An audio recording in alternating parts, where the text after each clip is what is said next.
Welcome to Mastering Your Monday podcast, and this is the show that talks about boundaries, work-life balance, and living a life where you have control.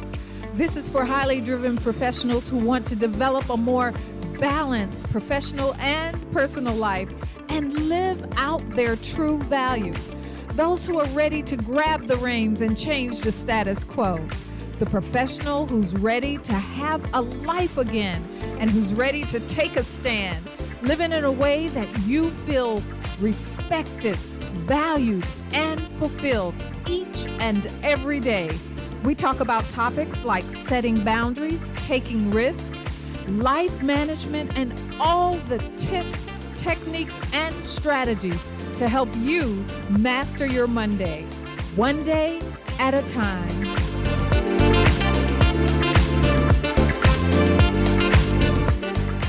You can't hear it enough. Gratitude is one of the pathways to peace. And this time of year, we actually remember to find the space to be thankful and express gratitude within our lives. Gratitude stems from acceptance and contentment of the blessings, the good things in our lives, things like family, friends, provisions, life itself. Gratitude brings our attention to the good that's all around us and motivates us to do more of it. It's contagious. We just need to be taught how to see it. The sad truth is, gratitude should be a daily, moment by moment practice, not something that only comes around once a year like Thanksgiving. So today, let's talk gratitude and explore how we can make gratitude an ongoing practice in our lives. Hey, Michelle O'Neill here, and I love a great conversation. So pull up a chair, ringside that is, and let's talk the real deal today on episode 28, Finding Gratitude in an Angry World. In a world that's cluttered with negativity and stress, gratitude is a skill that everyone should work on. Being thankful for the good things in life is important. It's an important part of living a happy life. You can get so caught up in your own problems that you forget to appreciate the blessings that you have and have received. When it comes to being gracious, it's not innate. We are typically taught from our parents or grandparents. It is not something that is the responsibility of the school, although that would be nice, right? And it would be nice reinforcement. But the fact of the matter is something that should and could be learned. Practicing the art of gratitude leads to more positive attitudes, and it'll provide additional markers in our lives for setting boundaries within your life. Boundaries. What you say? I know you're probably saying to yourself, what does gratitude and boundaries have in common? Listen to this.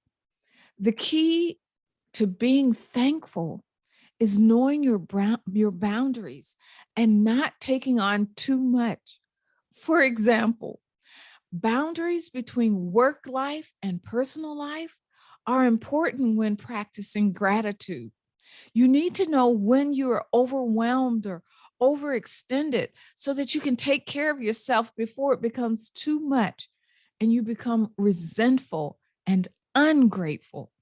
And when we harbor these feelings, gratitude has a way of actually flying out of the window. When we are grateful, we have a different attitude and life perspective. We appreciate ourselves more and are thereby able to set better boundaries, and we become more thankful. Gratitude brings our attention to the good that surrounds us and motivates us to do more of it. But gratitude isn't always about what we get or have. It can also be about what we've escaped. Let me give you an example. So I remember a night, approximately maybe 23 years ago. My daughter and I were in the car leaving an evening Bible study. We were in Okinawa, and the roads are often obscure because of hills and bends, and there's a abundance of blind corners. We just had turned one of those blind corners, and another car was coming towards us quickly, head on. It was so close. All I could do was close my eyes and hit the brakes. Yeah, you heard me right. I actually closed my eyes while driving. And when I opened them, the car in front of me had literally stopped only a few inches away. It felt as if someone had physically stood in front of our car and stopped the car coming towards us. That, my friend, is what I'm talking about when I say gratitude. Gratitude for what I had just escaped. Even now, when I think of that moment, I feel a clutching around my heart and then a big release of thankfulness and deep gratitude for what my daughter and I had just escaped that evening. It just reminds me that being grateful for the things we escaped is also another road to being reasonably happy in this life. Look, I've just shared with you the importance of gratitude and the psychology behind it. And now I would like to give you a few ideas on how you can make it work for you and what that looks like. Here are two ways that you can express your feelings of gratitude. One of them is acts of gratitude. Actually, demonstrating acts of gratitude allows others to feel the acknowledgement and that they feel cared for and understood. In other words, loved.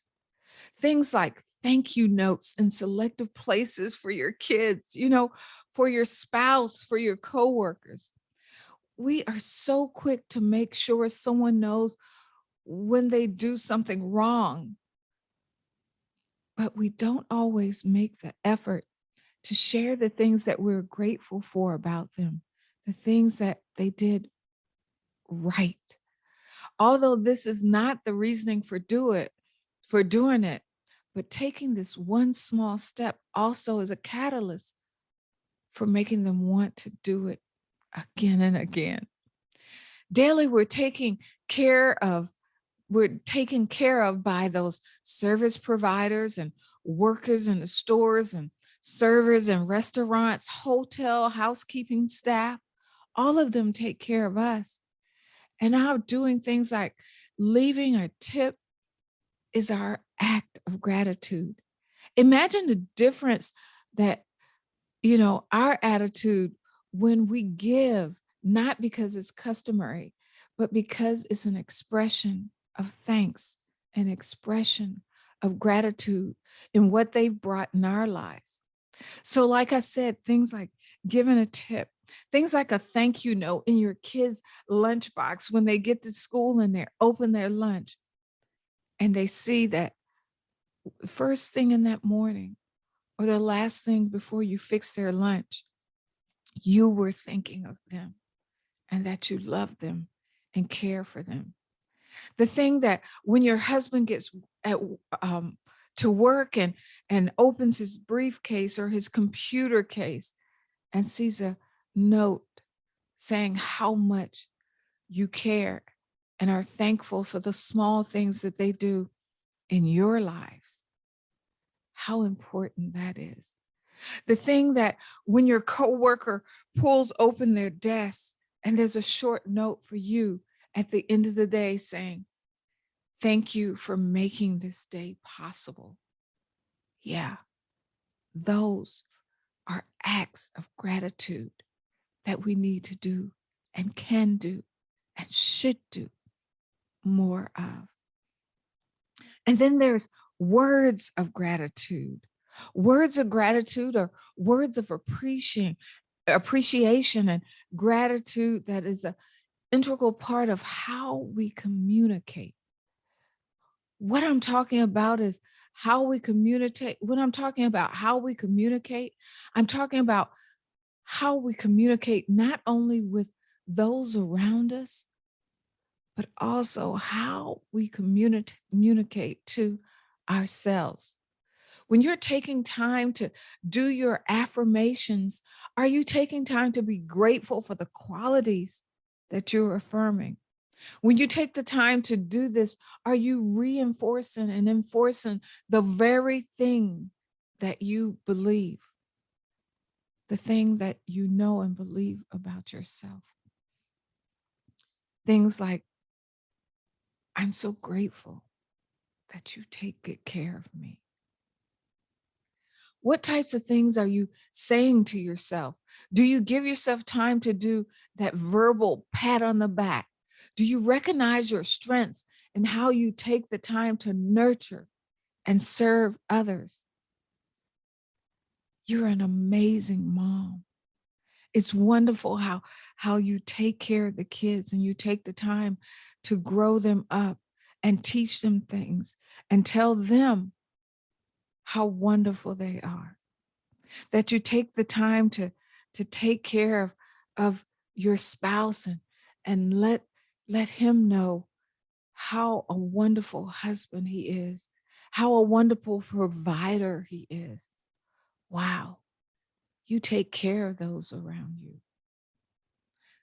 What about the words that you say? Because they hold such a powerful ability to transform your perspective and the way that you deal with your life challenges.